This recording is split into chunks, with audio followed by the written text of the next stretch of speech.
बालनले देश बनाउँछ, बालनले हाम्रो सपना पूरा गर्छ। यो भनाइको साक्षी मेरो श्रीमती छिन्। मैले उनलाई अँगालो हालेर उनलाई पनि त्यही भने, मेरो आमासँग कुरा भएर मैले आमालाई भने, आमा बालनले देश बनाउँछ। अबकी बार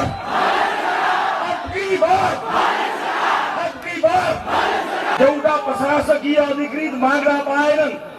यिनीहरूको मान्छे राज्यका भित्तामा कोठा चोटामा भाटा गर्दा यिनीहरूलाई लाज भएन, त्यसलाई हरितङ्गम बनाउँदा लाज भएन। तर जनताको लोकप्रिय मान्छेले एउटा प्रशासकीय अधिकृत पाएन।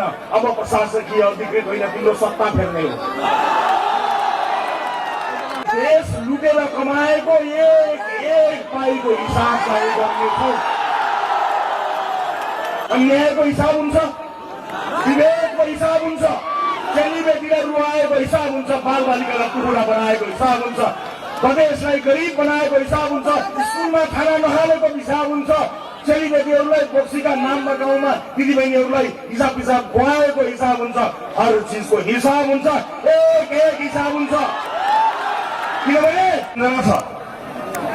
जब चितवनका जनताले संसदकै सबैभन्दा धेरै भोट दिएर मलाई पठाएका थिए, मलाई छलछाम गरेर संसदबाट निकालियो। हिजो सबैभन्दा धेरै भोट ल्याउने सांसद भएको थिए, अब सबैभन्दा धेरै मत ल्याउने पार्टी बनेर संसदमा जानेछु।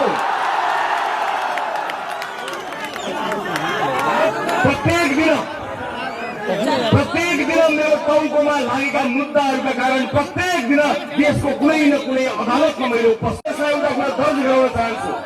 जुन दिन बालनजी र मेरो भेटघाट भयो, त्यो भेटघाट सकिएर म घर गएँ। भोलिपल्ट बिहान उठेर मैले हेरेँ, उज्यालो घाम लागेको दिन थियो। मेरो घरमा मेरो आमाको, स्वर्गीय आमाको तस्बिर पनि छ। मैले मेरो आमाको तस्बिरसँग कुराकानी गरेँ, किनकि कुराकानीका क्रममा बालनजीले मलाई मेरो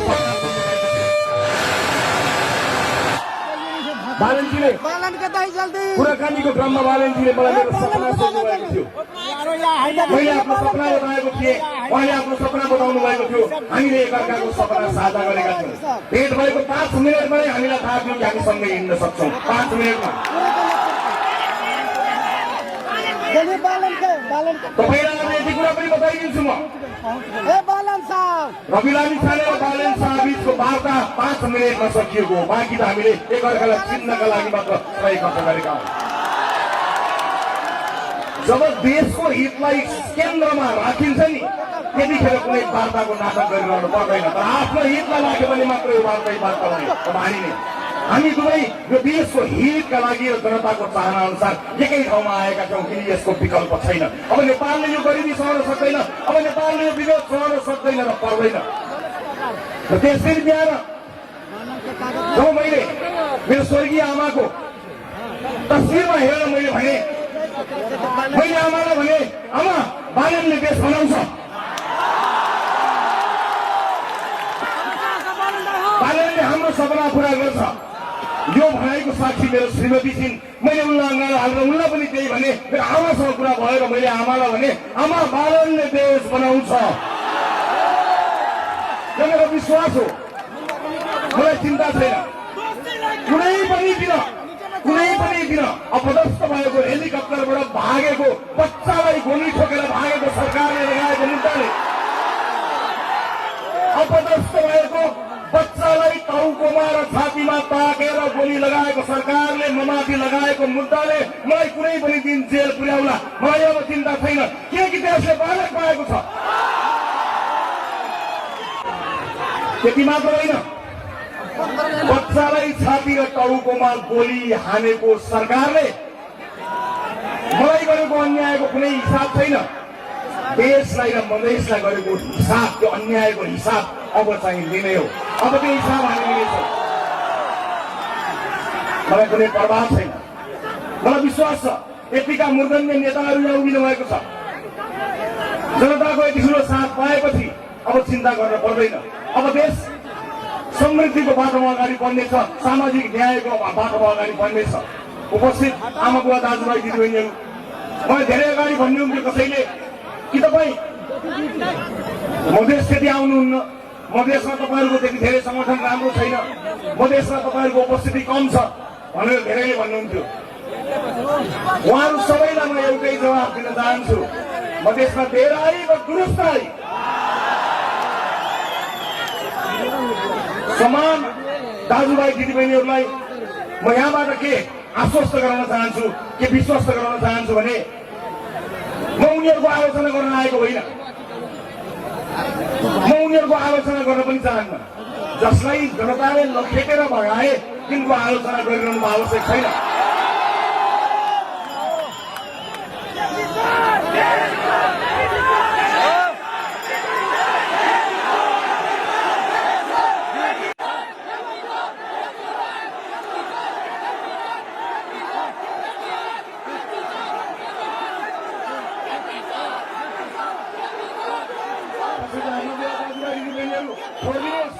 हामीले कसैलाई देश छोड भन्नु पर्दैन। देश छोडेर गएकाहरूलाई फिर्ता ल्याउन सक्ने कानुन नीति नियम हामीले कायम गरौँ। हामीले कसैलाई देश छोड भन्न पर्दैन। देश छोड्न भयो। म यति मात्र भन्छु, हिजोका दिनमा विरोधीहरूलाई छान्दै सखाप पार्न खोज्ने र यो देशको सपनालाई इतिहासलाई बदल्न खोज्ने मानिसहरूलाई म यति भन्न चाहन्छु, हामी इतिहास पढ्ने मान्छे होइनौँ, हामी इतिहास लेख्ने मान्छे हौँ। मधेसले अब इतिहास लेख्नेछ। यहाँ धेरै मानिसहरूले कोही पहाडवादी भए, कोही हिमालवादी भए, कोही मधेसवादी भए। अब यहाँ कोही मधेसवादी छैन, अब नेपालवादी, सबै नेपालवादी।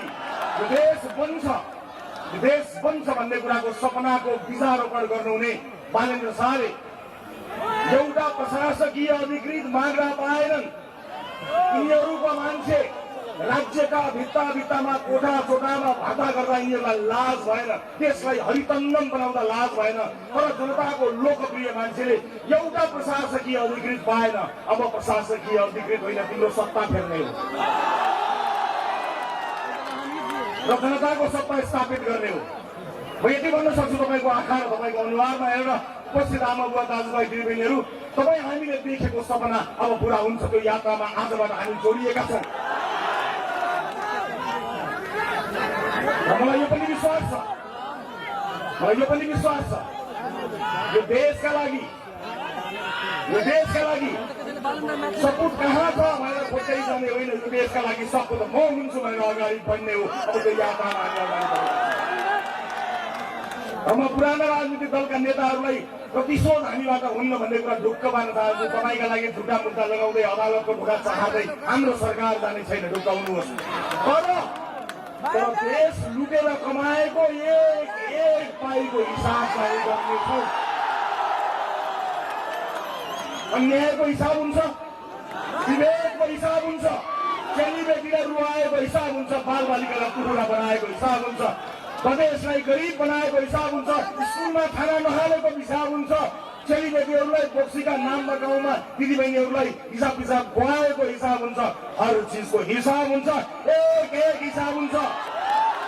किनभने अब की बार